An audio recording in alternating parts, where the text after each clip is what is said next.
Welcome to the Profitable Steward podcast, this profitable regeneration webinar series. My name is Jared Sorensen. I'm the host. I'm the founder of Ag Steward, along with my wife Selena. She and I are third generation ranchers in northeastern Nevada. We are the parents of 9 children, and just welcomed our 5th grandchild into our family a couple weeks ago. So big thumbs up for big families. That's a big part of what we do.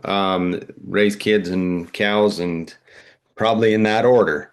Um, we're grateful that you're joining us here. Those that are on here live and those that are listening to the replay, whether that's on YouTube or on the Profitable Steward podcast channel. Those are the 2 places to check it out. The podcast is streamed all over, and you can also check it out if you want to check the video on our YouTube channel, which is the Profitable Ag Steward. I want to make you aware that we have an event coming up next week, and we want to welcome you. If you haven't already signed up for that, this is specifically for farmers and ranchers who are looking at scaling their businesses, becoming more profitable, putting systems in place to be able to work together as a team, have that cohesiveness, that clear direction and vision for where you're going. And I'm going to share the link to that in the chat. You guys can pull it up if you're able to. It's a really simple registration page. We invite you. We'll talk about more about this at the end, but just so it gets on the audio here, the landing page is events.agsteward.co/register. We'll put a link in the show notes so you can register, and we welcome you. This class is really for those who are looking at bringing in the principles of regeneration and layering on profitability. So you might think, well, here we're going to talk about personal development, leadership, some of these skills here today with Jonathan Rhoades. He does seem to be a bit of an outlier. Don't judge him if he doesn't know the difference between a steer and a heifer. That's all right. He does eat beef, though, so we'll give him that. And he knows so much about the human psychology. I would say that he's akin to, if you guys understand in the horsemanship world, the Tom Dorrances and Ray Hunts, and in the livestock world, Bud Williams and some of the other greats, Bob Kinford, that are just gifted when it comes to stockmanship and horsemanship and animal psychology. Jonathan Rhoades is that for people. And so all of the principles apply. Just the application is a little bit different, when you're dealing with a 2-legged animal versus a 4-legged animal. I tend to think that the 4-legged ones are generally easier to get along with, but it's a lot more gratifying when we see progress in the 2-legged, with our kids, with our friends, with our clients, with our colleagues. And so either way, we're going to learn some awesome principles. So Jonathan, just a brief background on Jonathan. He and his family live in southern Utah. We got to know him nearly a decade ago, I believe. We've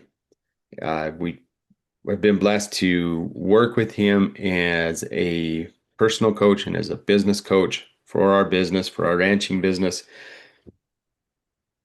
And as I mentioned, it doesn't matter. Principles are principles, even though he may not know the 4 ecosystem processes in ecology or the different classes of livestock. He understands how systems work, and he understands how people think.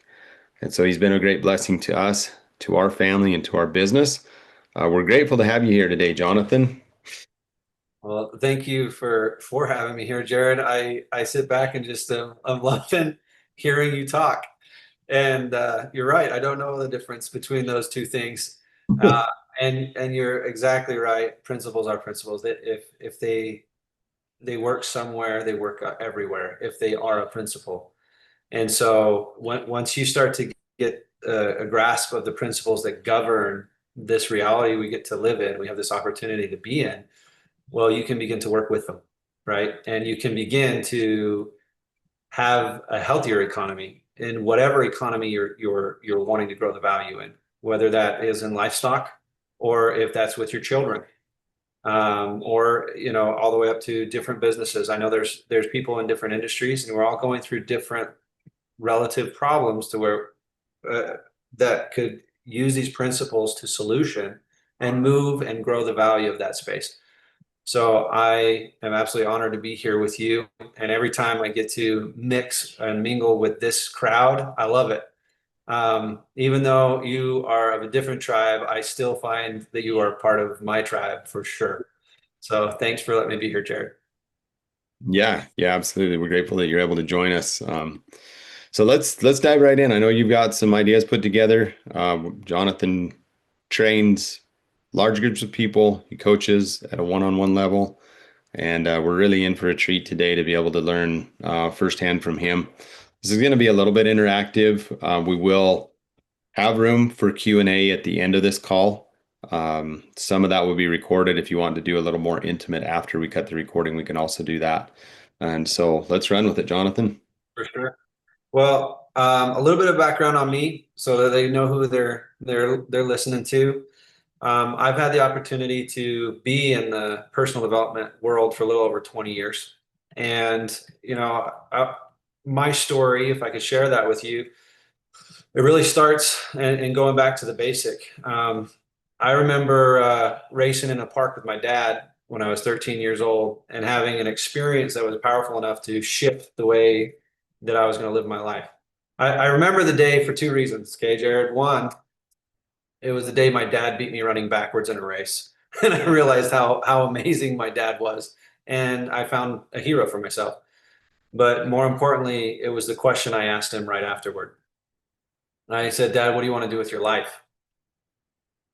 And he said, Son, I want to help people and I want to serve people. And those words sat in my heart as an incredible seed. And I knew in that moment, that's what I wanted to do with my life. I knew that that was something that was important to me and that that would bring me joy and happiness if I could serve and help people. That's what I wanted to do. And from that day forward, I looked for ways to serve people and help people in whatever I could, whether it was, mixing concrete on the side of the road with somebody that could use a little bit of help. I've done it and it felt good.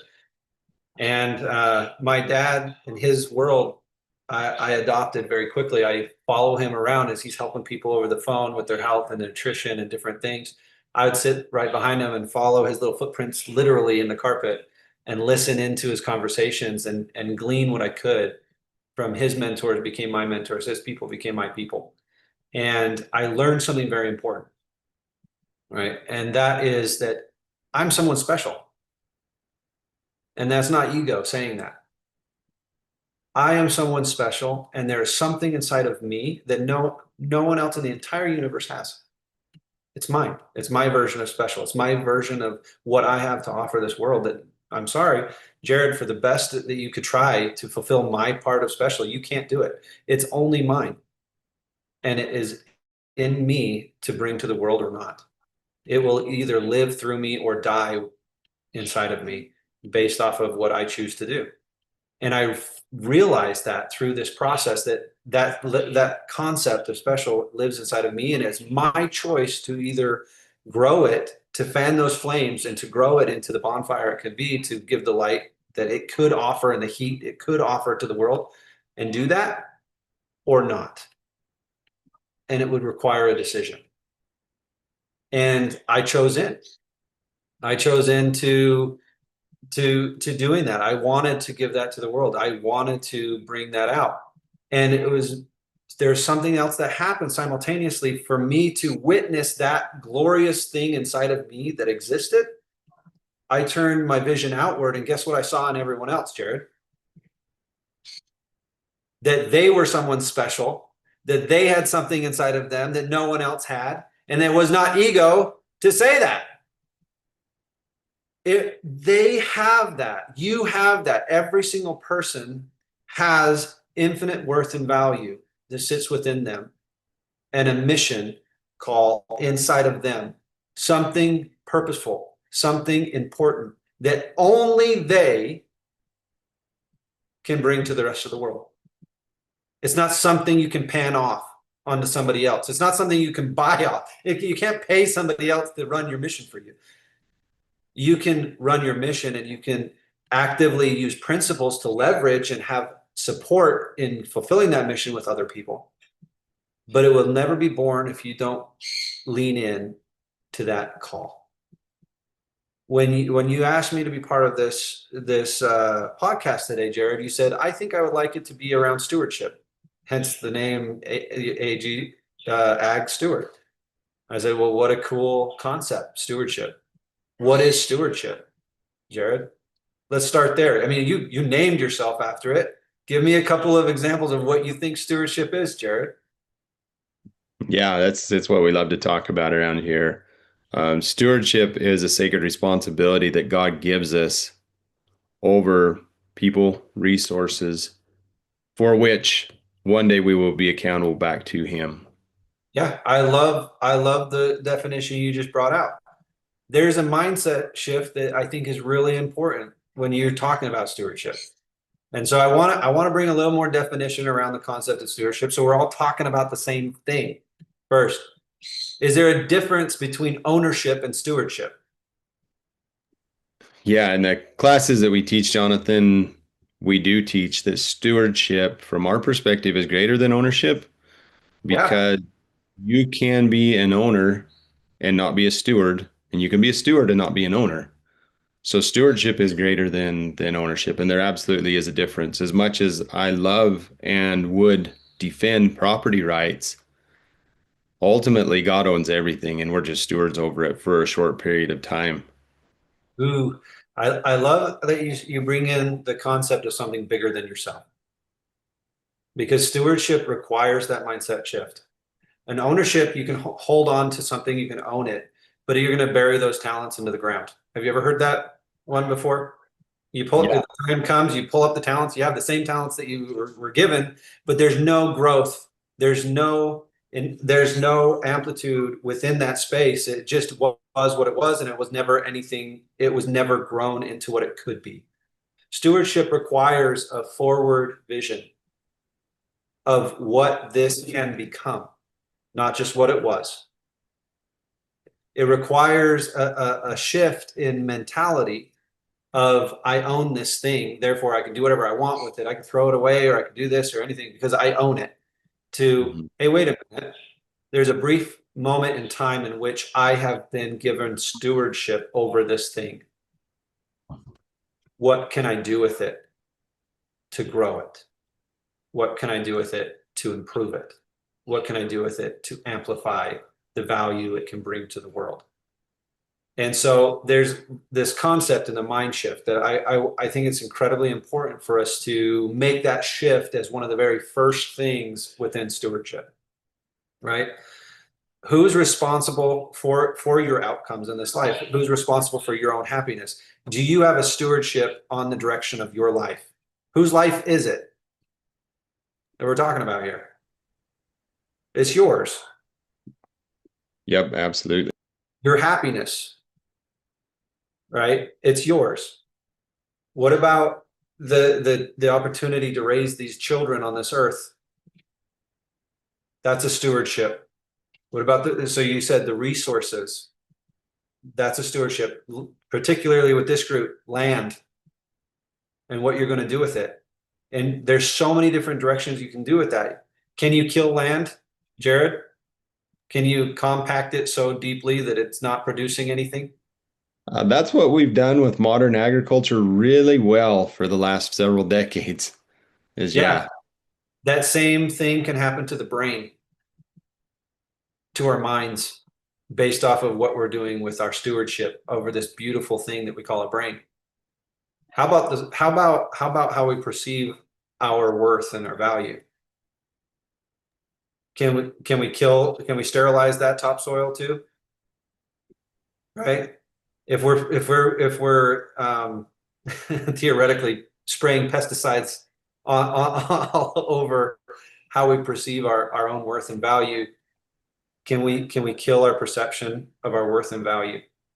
Are there people that are walking around the world saying feeling like they're worthless because they, I don't know, lost their land and they attach their value to it, right? yeah, yeah. I I, I don't think this is a tangent here, but I started a blog post this morning about a topic in our industry, suicide amongst farmers and ranchers. And the little bit of research that I did, I found out that middle-aged men in rural America, the suicide rate is 2x greater than the mean average.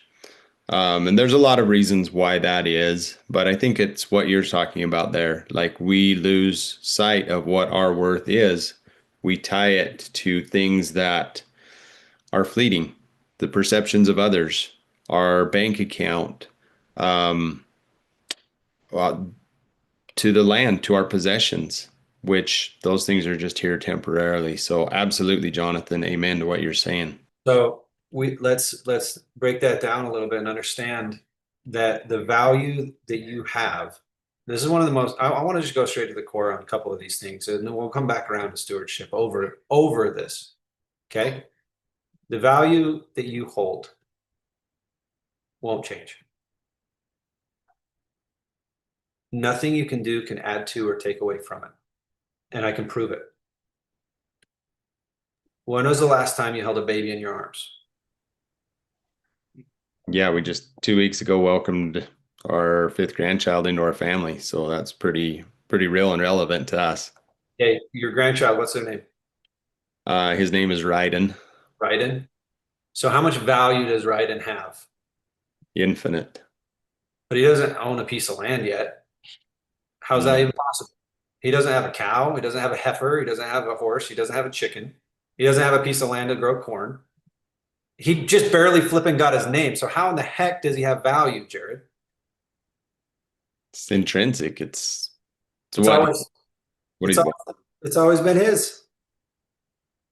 You would never say that that baby doesn't have value because he hasn't figured out how to walk yet. So why are we judging ourselves when we haven't figured out how to walk in this world yet with the proper principles? right. You can see it in the baby's eyes that they're at infinite worth and value. But when was the last time you looked in the mirror, did you see that infinite value staring back at you? And be honest about it for a second, Jared. I'm gonna put you on the spot here. Yeah. Yeah, it's harder for me. I mean, it really is. It is, so just to bring it home, last week we had an event. Um, over 600 people registered and a couple hundred people showed up on live at one time during this Zoom event, and speakers from all over the world and attendees from all over the world. And you would think at the end of that I would just be rejoicing, like, wow, how grateful I am that we could do this. But instead, my tendency was to beat myself up, like, oh, I stumbled over my words. I had to ad lib. We had speakers that all the things that went wrong instead of just automatically looking for the things that went right. And therefore, I mean, I allowed my energy to drop, and and that sometimes when that happens, it can lead to sickness. It can lead to thoughts of depression, and even at the bottom of that pit, which I've been there, is suicide, where it's not worth living. So it's amazing, Jonathan, how quickly that perception can change. And that's exactly what it is perception. And our brains are operating just the way they're supposed to operate, right? And they're spinning stories and they're attaching your value to all these external things. But just like the baby's value isn't based off of if they have a girlfriend or boyfriend or not, or if they have dollars in their bank account or the right car, their value is intrinsic and it has always been there. And nothing you can do can add to or take away from it. The crazy thing is, once upon a time, Jared, before you had a podcast, you were that baby. And somebody held you in their arms and they looked in your eyes and they saw that value. And you were that value and you've forgotten it along the way when, 200 people showed up instead of 600. And it's so easy to justify because our brain is wired to demonstrate past experience and fear so it can keep you corralled just like your horses in a very specific pen. But the difference is this operating system's entire job is to keep you in one pen all your life and nothing more than that. Where I know in your regenerative agricultural world, Jared, what happens if you keep horses and cows all in one tiny pen their entire life? Is that a healthy cow? Uh, it's not healthy for the cow. It's not healthy for the land. Neither one of them that's healthy for. You want to grow outside of the pen, but your unconscious system will keep you inside of it. In fact, the entire operating system will say, staying the same is good, change is bad. And it actually, change is so bad, it's the equivalent of death. In fact, I would rather you die than my operating system change. And so that's the direction it will frame you all the way to the bottom of that pit that you're talking about. Realizing that you don't have to go to war against it. You don't have to fight against it. You appreciate that the operating system is doing its job, but you don't have to accept it. And just like you've learned to move your fence line so that there's different land for them to graze on, so you're not killing the land, and there's new nutrients for them to have, and they're walking a little bit more and getting new scenery in their eyes, all of the above, you can start to grow that within your own mindset and realize, if you'll frame from the core that you are more than your beliefs that you're currently holding, that you are more than your current stance of what you can see in this moment. You are more than where you're currently standing in life. Because when you can see from this perspective, you're more than any of the mountains you're climbing. You're not the thing that you own. Rather, you are allowed to hold a stewardship over this process in life, and you can grow the value therein. You can grow the value of your perception of yourself toward your infinite nature and value that you actually have. The one that you saw inside the child's eyes. And so that someday you can look in the mirror and you can see that same value staring right back at you and recognize you for the value you carry. All right. So to bring this back around to stewardship just for a second, specifically, because I know that's the topic you asked me to talk about. There's a difference between knowledge and wisdom, right? Wisdom is the ability to actually apply the knowledge that we're hearing. And we could talk about this until we're all blue in the face.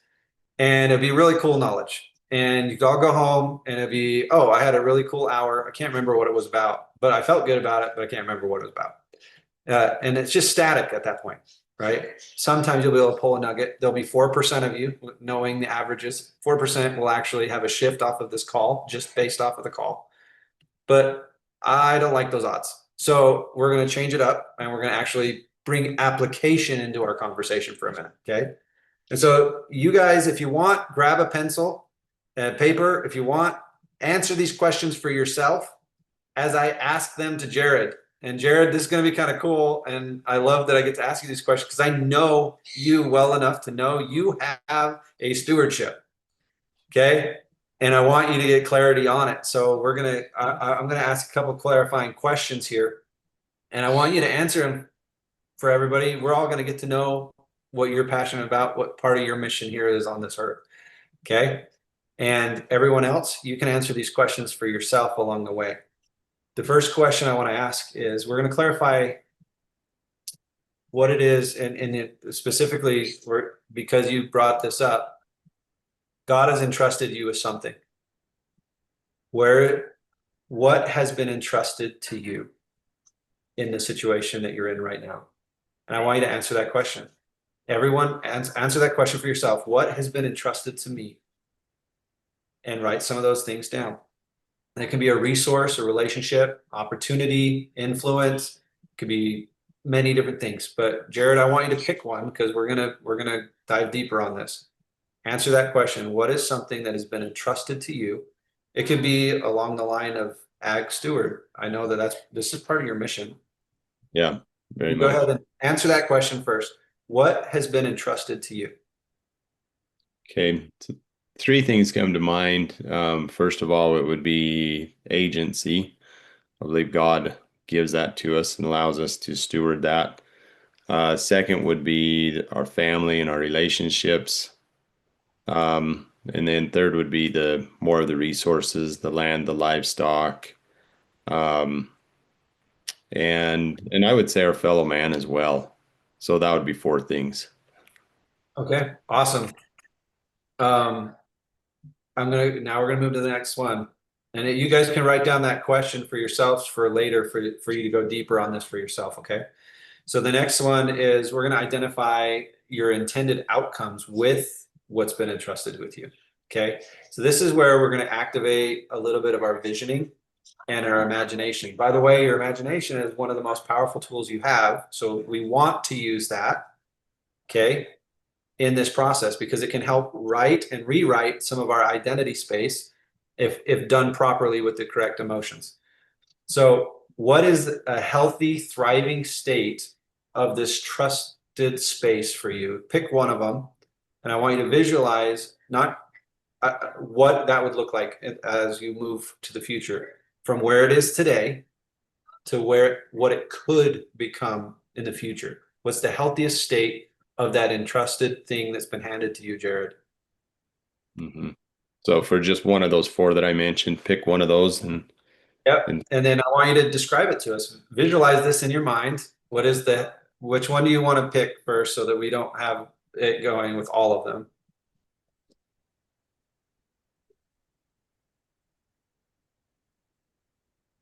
um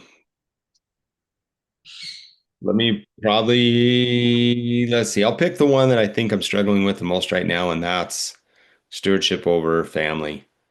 Okay. So right now, where it's at, and I want you to visualize in the future where it can be. If with your stewardship, what can you feel? I want you to go into your emotion, of how it feels, how you feel waking up every day with the stewardship of being a father to these 9 beautiful children. You know, Mhm, where you were 10 years ago when I met you and where you are right now is a really great indicator of how much growth that can have, right? mhm. And so go ahead and describe what you could feel about where you stand. Don't vision for everybody else necessarily their part, but where you stand within that vision where everyone's going to stand. Yeah, yeah, that makes sense. So, I guess just for some context, when we started working together, we didn't have any adult children, and now we've got more adult children than we do young adults. So, five kids, 18 and over, and four, 18 and younger. So, you know, like with all things, we think we're the perfect parent until we have our first child. I think I'm going to be the perfect parent of adult children until I have my first adult child. And I'm finding that it's a lot more challenging, a new skill set to raise adult children than it is to raise um, younger children and teenagers. And so that's probably why I feel the gap is there more right now. Um, but just to go a very long view, Jonathan, my wife and I were married in July 17th, 1996. And so part of our vision is that for our 50th wedding anniversary, that will be 2046. And I believe that's a Tuesday, if I remember right. Maybe it's a Wednesday. It's a weekday. So our vision is that we will all be together. We will go back to the place where we were married, which was the temple in Salt Lake City, Utah. We'll be able to go into that temple with each of our adult children and adult grandchildren. We'll be able to celebrate the start of our family and just be reminded of those things that are truly important. And after that, we'll probably go get something to eat, and then after that, we'll go put everybody to work and do a work project because that's what we do, right? We're gonna go do that. So, so that So on those things, I want to bring it a little bit deeper because you described the event. How does it feel to be on your 50th anniversary, alive, knowing that your children are alive and well, Mhm. and that they're capable of showing up to an event with you, and that you can go out to eat with them, and that you still hold relationships with all of these children, and you've been witnessing them grow up and feel and go through their trials, and you've wept with them as they've made mistakes and as they've been hurt and they've felt pain, and you've counseled them as they've gone through things, and you've been with them in their successes and in their marriages and as they got got married, and as they bore children, and you witness them give life to this world. I want you to think about that, because that's a stewardship, not just an event. Yeah. There's a difference between an ownership and a stewardship. I want you to see the value of it shifting as more life is coming into that vision that you're holding, and the stewardship of your role as a father, and your role as a mentor and a friend as they grow up, and as an equal in the journey, and as a witness of their journey in each of those roles within that stewardship. And recognize that, because you're going to ask yourself the next question within that space. If you want to dive deeper, what are the short-term and long-term effects of my decision of choosing to show up this way so I can feel this at my 50-year anniversary, right? What are the effects on myself, short-term and long-term, if I make this decision that that's the way I want to feel, and growing my value in growing the understanding of my value within this stewardship? What are the short and long-term effects of for those directly involved? If you show up that way, how is it going to affect Selena? How is it going to affect Keaton?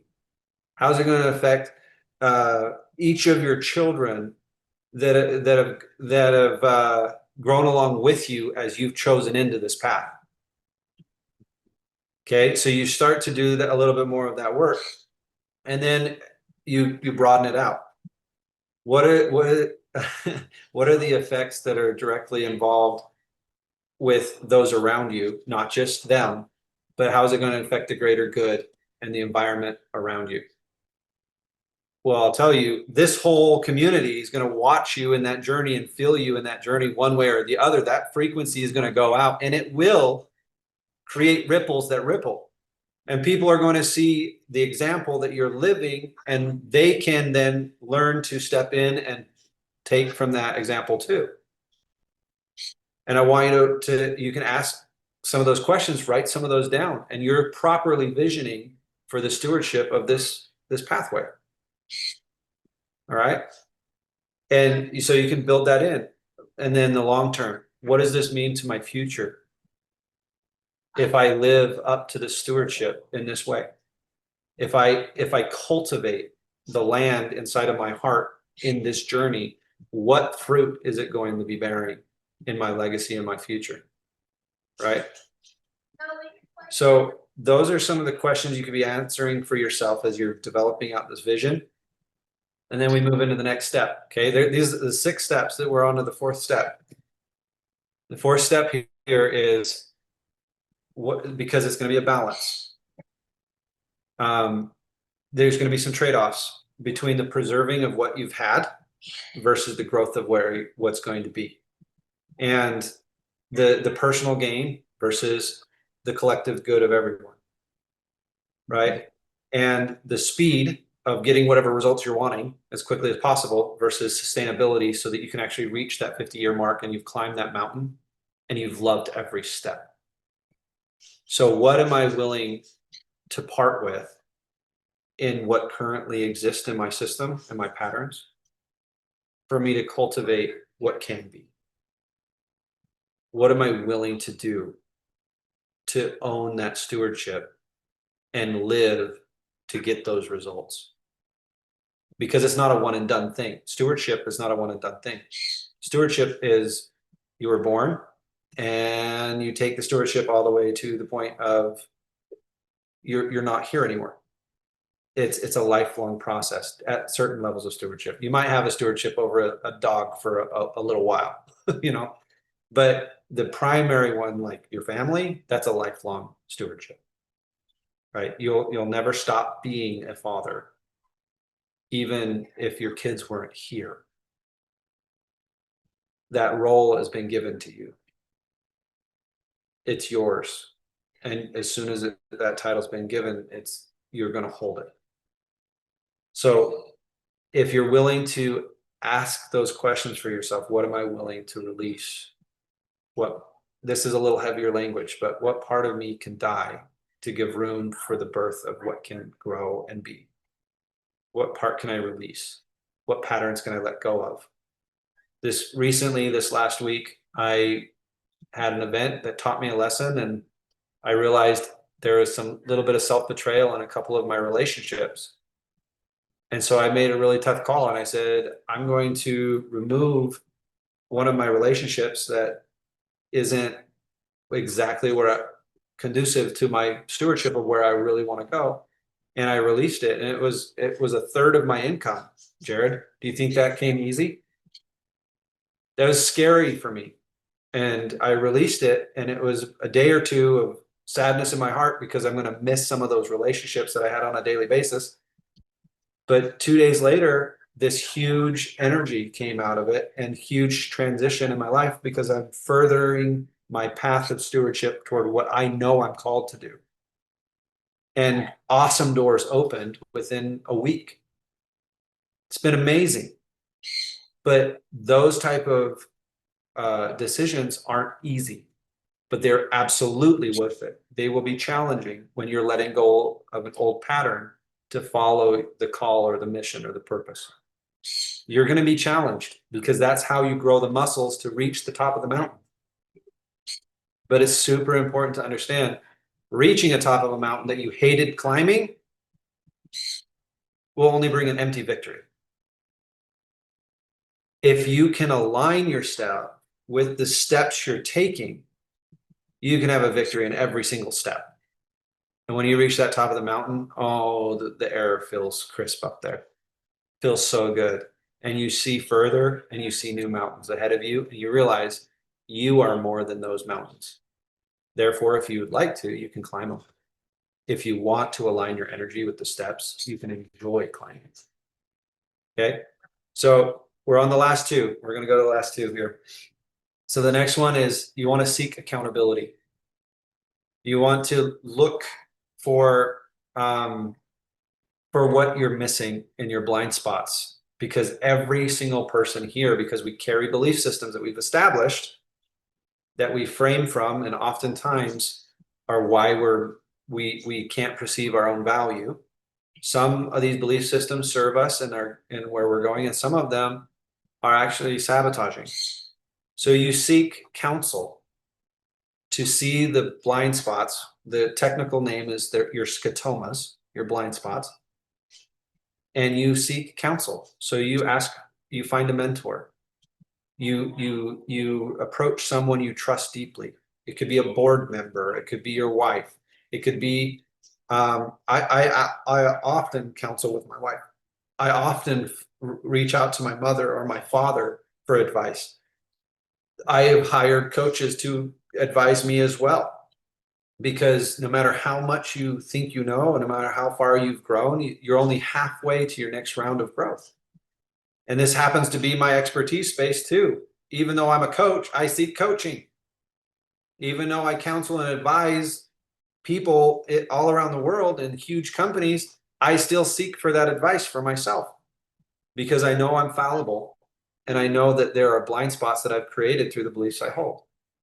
So you seek counsel, and you surround yourself with the greatest counsel you can, and you stay humble enough and moldable enough to be able to utilize the counsel that resonates properly with your heart. If the moment you attach your value to being right, and you can't lean into the concept that there could be a healthier way, or there might be someone else might be able to offer something to help you reach your goal in a more timely manner, in a more effective manner, in a more joyous manner, you shut yourself off, unless you're able to be open and willing to learn and grow from those around you. So you ask yourself, who can help me see my blind spots? And you seek counsel. My dad, he just popped his phone on. I'm glad he did. He had a story that he used to tell me as a kid, and I love it. It was about an old king and his son, Nebuchadnezzar and Nebuchadnezzar. The story was about them, and the father would have his son come in every day, and he would say, "Son, tell me who you are." And the son would say, "I'm Nebuchadnezzar, son of Nebuchadnezzar." and I'm born to be the greatest monarch the world has ever known. And he would state his lineage and his pathway and what he would do and accomplish in this world. And he would have him come in and state that every day. And when Nebuchadnezzar took the kingdom, um, he would go and conquer different areas, but every area he conquered and it would be subject to him, he would gather the most wise among them. He would find, you guys have a greater agriculture than we do in our lands. They found a Jared, okay? They found a Jared Sorensen in this new land. And they're like, hey, Jared, your agriculture seems to be greener than mine. Your cows seem to be happier than my cows. And I don't know what it is you're doing different, but if you'll come and live in my land and teach all of our empire to do what you're doing, you can live here as one of my counselors. And I will turn all agriculture over to you. And he surrounded himself with the best of the best of the best in every industry, in every area that he would conquer. And he surrounded himself with these incredible individuals, and he sought counsel with them and then make a decision. And at one point I was like, is this story true or not? You know, I was questioning my dad if he's made this thing up. I went and looked it up online, and the first thing I saw about Nebuchadnezzar was a line that said, known to be the greatest monarch the world has ever known. I was like, my dad was right. This is a legit story. It's not just some fable. This guy really existed, and he really did have counselors, and he sought high counsel to make healthy decisions, and he became one of the world's greatest monarchs. When you can surround yourself with that level of counsel and take your value out of the situation so that you can appreciate the counsel being given, and then trust your gut and intuition to make a decision. That little part right there, Jared, is one of the most important things you can learn. One of the most valuable things you have to offer in this entire universe is your will and your ability to make a decision, your agency to choose. In fact, I would dare say it's the only thing you can give God that he doesn't already have. So don't take that lightly and let everybody else make your decisions for you, but seek counsel and own the stewardship of your own decision. Make the decision based off of all the counsel that you are able to collect, based off of the highest level of light and knowledge that you're able to accumulate. Make a decision. And don't be so attached to the decision that when further light and knowledge comes, that you're not willing to pivot. Because more information comes, make a new decision. Don't be like, no, if I make a new decision, it means I failed on this. No, you made the best decision you could with the light and knowledge you currently have. Now new light and knowledge showed up, make a new decision. If you can do that, that's a principle. Guess what? You wanted your cows to go over here. You found out that there's a bunch of poisonous grass over there. Should you just, no, that was my decision. I'm going to keep letting them be over there in the poison grass. No, you make a new decision. You get them off the poison grass as fast as you can, and you move them over to somewhere else. And you don't feel like you're a failure because your first decision had new light and knowledge come into play. Because your value isn't the cows, and your value wasn't the decision. Your value is infinite. Therefore, you can make new decisions. Right? Is this making sense? Yeah. Yeah, this is awesome, Jonathan. This is really good. This kind of brings it full circle. Can you recap those 6 points for us? Yeah, I can. There's one last cap, but if we're running out of time, I'll make it quick. Oh, you're good. The last thing is, once you make that decision, you live with it. You act on it. You have the integrity to follow through. You step into that vision, Jared, and I will show up on your 50th anniversary, whether you like it or not. And I'll be like, I'm still here, buddy. I'm still here. I'm enrolling myself in that vision, and I will celebrate with you. You better be there. So I will recap. And I've shown up in a few of your big events like that. Your son's wedding, I showed up on that one. I showed up on a few other ones like it. So Clarify where the trust is coming from and what's been entrusted to you. Identify your intended outcomes and visualize what it will feel like. Okay. Capture the feeling. Okay. Okay. Got With it. detail and imagination. Assess the impact on yourself, others, and the greater good over time, and then the greater environment overall. Run it all the way to the future and what it means to everyone. Weigh the trade-offs between what you're going to let go of in your current pattern to give room to birth what can be in the future. And make a decision that you're willing to do that so that you're aligned with your steps. Seek accountability so you can see your blind spots. Okay. And because if you can see them, you can shift the outcomes in those areas. It's if you find a blind spot, man, you celebrate big because that's a whole thing that you won't be blindsided on. And then the last thing is you act with integrity on the decisions you've made as you move forward, knowing that as further light and knowledge comes your way, you can make a new decision because that's your inherent right. To decide is to cut off or away from a pattern. D, of or from, scission, to cut. What are you cutting off or away from? An old pattern, an old pathway, what was, so that you can give room for what will be. And you don't have to judge the gap. It's simply part of the journey. One of the wisest men I've received counsel from said, perfection is not to be without error. It's to be on a journey toward a distant end. And as you take these steps, you can embrace that journey toward a distant end and celebrate all the steps, including the painful ones. They're there to serve you too. Now, if you keep going back to the painful ones over and over and over on purpose, that's suffering, and it's needless suffering. Like, you don't need to have that happen. You can make a decision and cut that suffering off. Pain is inevitable. Suffering is an option. You get to choose the state you're going to live your life and the direction you're going to live it. Now, there's a couple things you could do to ask yourself in a shorter period of time on these same things. Will this decision protect me and improve what God has entrusted me? Will this serve the greater good over time, or just myself? These are questions I ask myself sometimes. And if I were to give back the stewardship to the person who gave it to me, would I feel happy in the state I'm giving it back with the work that I've done? And so those are a couple of things around stewardship, since that's what you wanted to talk about. And it's your namesake for now, that I thought would be pertinent and valuable for this group. Yeah. So good. So good, Jonathan. This is amazing. We appreciate you taking time to visit with us today and teach these principles.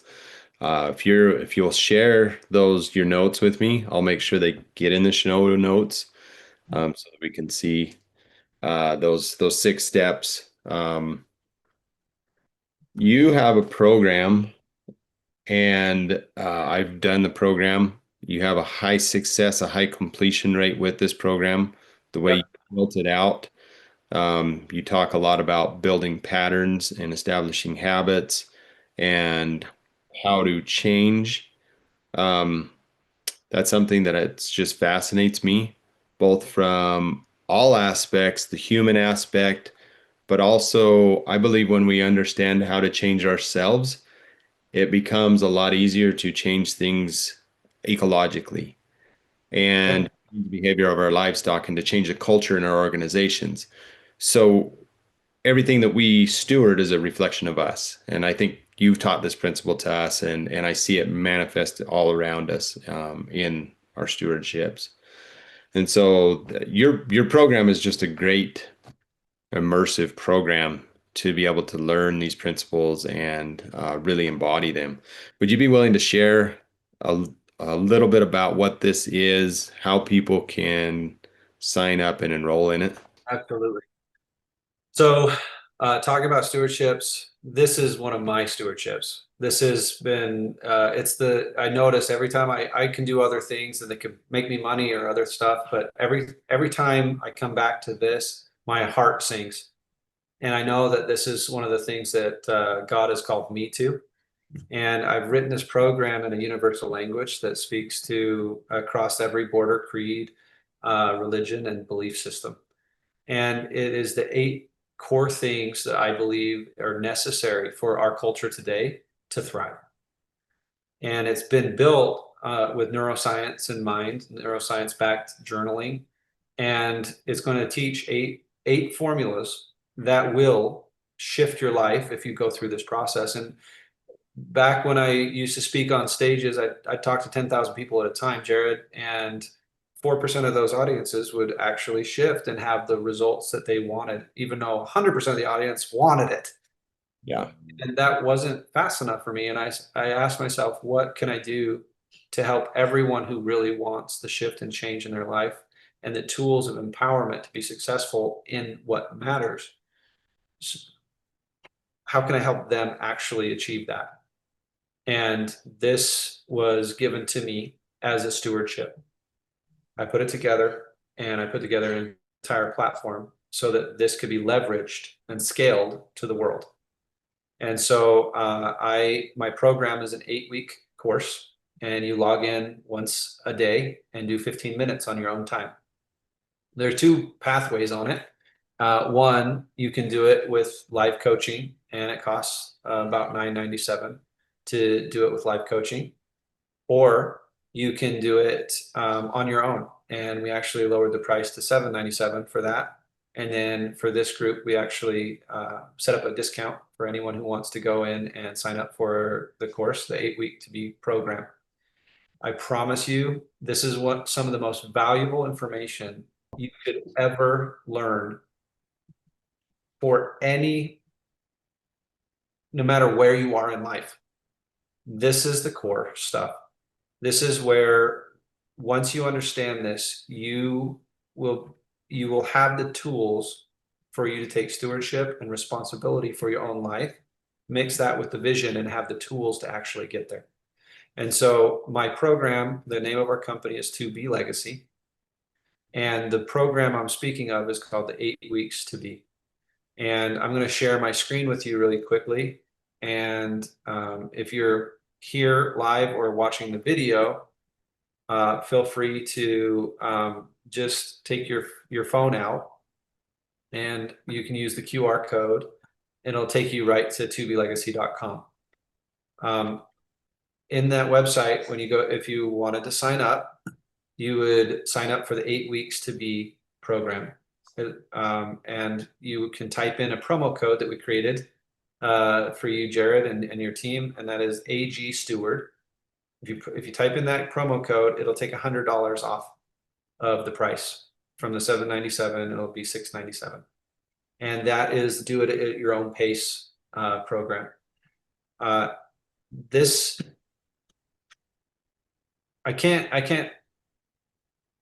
I wish I could plug in a little thing and have you guys experience what I've seen with the people that have gone through this program. But I've had people tell me that they've been through years of therapy after having different experiences, and this has done more for them in 3 weeks than 5 years of therapy. I've had people that have struggled in their businesses and they were stuck at a plateau grow by $10 million that next year because of the material inside of this program and how it affected how they do everything. And I've had companies grow all the way up to 147 million in a single quarter when they had a group of their entire company go through it all at once. This is a culture changer for companies. It's an identity shifter for individuals. And it's built in with the neuroscience for you to go beyond behavior into the identity that you hold of yourself, and therefore change the way you interact in every relationship in your life, whether that's you and money or you and your wife. They can improve and you can grow the value, and it's up to you to steward that growth or let it die on the vine, right? So for those of you who aren't looking at an image, the website is tobelegacy legacy.com. So 2blegacy.com. And you can go there, click on enroll, and you can use capital AG Steward lowercase as the promo code to get $100 off of the program if you'd like to enroll. It's an automated program, which means you don't have to have anybody else coach you through it, but you log in every day and it'll bring you to what is called your legacy library. And there'll be a small video and a set of questions for you to answer as you go through. 15 to 20 minutes a day, and it can ratify your entire life. Most of the time when I bring people through this, Jared, it's like a group of executives. They go through it. They have an absolute shift, and then they say, how can I get my whole team to go through this? And we work out a deal for their whole team to go through. Most parents, if they've gone through it, they will ask, how can I have my children go through this? And I'll meet you where you're at. If you go through this program and you have questions or you want to be able to get more of your loved ones through, feel free to reach out in a text message. I don't usually do this, but I will give you guys my phone number, 435 817 2621. Feel free to text me. I can't always just answer the phone, but if you text me, I will get back to you. That's my personal line. If you have questions and you'd like to go through this for yourself, or if you have a loved one that you want to sponsor through this, I have a mission. My primary mission at Jared, I've already shared it twice: serve people and help people. And so that means this is more of my stewardship and mission space than a moneymaker for me. I do make money with it and it's part of my profession, but it's about getting this message to the world. That's what I'm about. So if you feel called to go through this, you reach out to me in a text. We will make sure we design a path for you to be able to go through this. I promise you it'll be worth your time. If you're wanting to go through it with a coach, we can line that up with one of my coaches. And every once in a while, I'll run a wave through the whole 8 weeks. And when those waves happen, I can also invite you to jump in on the wave with me. But that's it. Hopefully that answers your question, Jared. Yeah, that is perfect, Jonathan. Thank you for sharing that, and it is on the recording here. So I don't know how soon people will be viewing this, but your number will stay the same even if the promo code changes and they're watching it 18 months down the road. Plug into what Jonathan's doing. I know firsthand that he is the real deal when it comes to understanding human psychology, how to bring about change, and is based on true and correct principles, not fad and not fluff. Yeah, it's I would say it's biblical based, but the Bible is just based on truth, right? And so that's how Jonathan operates. So it's been awesome to have you here, Jonathan. We will open it up for some Q&A, but I want to, before we do that, share what we've got going on at Ag Steward this next week. And if Jonathan, if you'd act as my sounding board now and maybe ask the questions that the audience should be asking as I roll through what we've got going this next week, I would appreciate that. The event is called the Profitable Steward event. Imagine that, the name Steward is in it again. It is a 2-day workshop. Last week we did the summit. That was high level. There was tons of information. I know those that were in attendance took pages and pages of notes. The workshop is a little different. We're going to be talking specifically about your business. And a little while before I started working with Jonathan, I had an experience where I shared about this on the summit, but walked to the mailbox, and in the mailbox was a foreclosure letter. And that really threw me for a loop. Boy, not so much the letter, but just that second piece of validation, like, Jared, you're worthless. And it hit me hard. I had not Jonathan at the time, but I had another mentor who helped me to see that, hey, this is just a piece of information. You don't need to take it personal, Jared. And because of that experience, Now I can say, looking back, I'm grateful that I went through that. I'm grateful that I learned those lessons as hard as they were. And there was a degree of pain, like Jonathan said, and there was a degree of suffering, but I realized the suffering was optional. And as I began to embrace the lessons that were embodied in that experience, I realized that, hey, because of what I've gone through, I can now have empathy and understanding for what other people are going through. And it had ignited in me a passion and a desire to be able to help other people so that they don't have to walk to the mailbox and get that foreclosure letter, right? We can be doing the good work that we're doing on the ground, regenerating things, raising good livestock, even raising a good family. But if we don't have that profitability piece figured out, it can make it really, really challenging. And sometimes our dreams can die. That doesn't, again, need to reflect back on us poorly. It's just maybe we didn't know. Maybe we didn't have that information. So I'm going to share this landing page with you. It again is agsteward.co/register. If you go to that, pretty simple landing page there to be able to learn the ins and outs. And for the recording, I'll share what the particulars are. Oh, that's Jonathan's. There's mine. Okay, there we are. So it's happening in 6 days. It is next week, and that's the 20th and 21st, I believe, are the dates on this. If you're listening to the recording afterwards, we run these every quarter. And so if you miss this one, stay plugged in with Ag Steward. You'll get to watch a little video here on the landing page, about 30 seconds long, if you want to learn more about what this event is. But really what we're going to be working on are the same things that we've talked about here, applicable to you and your business. Developing a stewardship mindset, creating a framework for profitability so you're not just guessing. You would be surprised. You probably wouldn't be surprised. And I'm not surprised because that's largely how we've operated, and we're still not perfect at it. We don't know if we're profitable. We just hope there's enough money at the end of the year to be able to pay our mortgage, our operating note, and maybe put some money in the bank, pay for kids' braces. Are we profitable?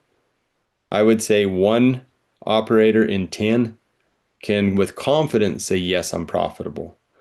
And that one who says that probably still doesn't really know what profitability means. Does that net? Is that gross? Is that taking into accountability our inventory valuation? Is it on a cash basis? Is it on an accrual basis? All these questions about what profitability is, and we narrow that down. We're going to define what the difference is between working on your business, that $500 an hour work, and working in your business, the $15 an hour work, and why we as owners and stewards need to focus on that, working on our business. We'll walk you through how to start to build the framework for the right team, to build that organizational chart. And even if your name is on every piece or every role within that, you'll know who your next hire needs to be and clearly what their responsibilities are so that they're set up to succeed. You're going to understand the difference between cash flow and net worth. Net worth is great. We are asset rich and cash poor. Land rich, cash poor. Dirt rich, cash poor in agriculture to a large extent. How do we change that? How do we make sure that we stay liquid? Balancing production and profitability. We know in agriculture, ranchers specifically, highly productive. Brag on those high weaning weights, those crop yields. Are we profitable? Yeah, maybe sometimes we fudge those numbers because we don't know, and the other is we're not very proud of it. Looking at what our weak links are, and really talking about what it means to grow through stewardship, how to be able to grow the steward, because we talked about here today that everything that we do around us is a reflection of us. Our numbers, our land, our livestock, our families, even down to the way we care for our vehicles, all reflects back on us. Did I miss anything, Jonathan? I think you nailed it, my friend. And I'll put in my 2 cents that when you get to a workshop, it really is where the rubber meets the road. We go from concept to creation. And you get to ask yourself some of these harder questions and actually solution them out through principle. And so if you have a chance to work with Jared on your business rather than keep putting out fires in your business, take the chance. Just like most of our fulfillment in life happens in a proactive place where we make our decisions proactively and we're not reacting to all of the things around us and consuming all of that time through the reactive space. When you go to a workshop and you seek counsel like Jared, you're going to proactively make decisions that can create the time freedoms and the success patterns and to have fulfillment in your life. And the rubber can actually meet the road and you can design that path and follow through with it. So there is a reason to doing a workshop. There is a reason why we're setting these things up to give the tools to you to empower you to build the life that you have in mind in your stewardship. What is yours to bring out that no one else has, right? And it doesn't matter if you have a cattle ranch or if, for example, I know Kawaku has pharmacies. Doesn't matter your field of industry.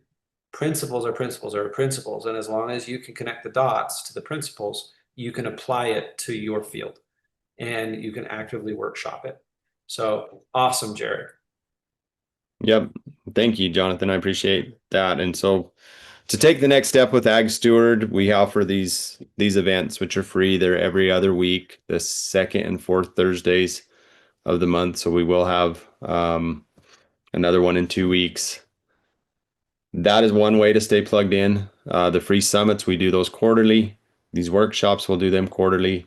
Some of you who are on live or maybe listening to the recording later might be asking, yeah, that's great, but I need help now. We do have a couple of slots open for personal coaching, business coaching with Ag Steward. The best way generally for people to come into our coaching program is to attend this 2-day workshop. And so at that 2-day workshop, we can assess, are you a good fit? If you're outside of that normal flow and you feel called like, hey, I need a coach, I need a mentor, and I need some help with my business, then the best way to engage in that is just to reach back out on the number that you got texted the link with, and Lydia or Micah or our assistants, and just say, hey, I would like to I would like to learn more about the business coaching. They'll ask you some qualifying questions, and then if you pass that initial test, then you will come into a call with me or Austin, our coach, who works with Ag Steward.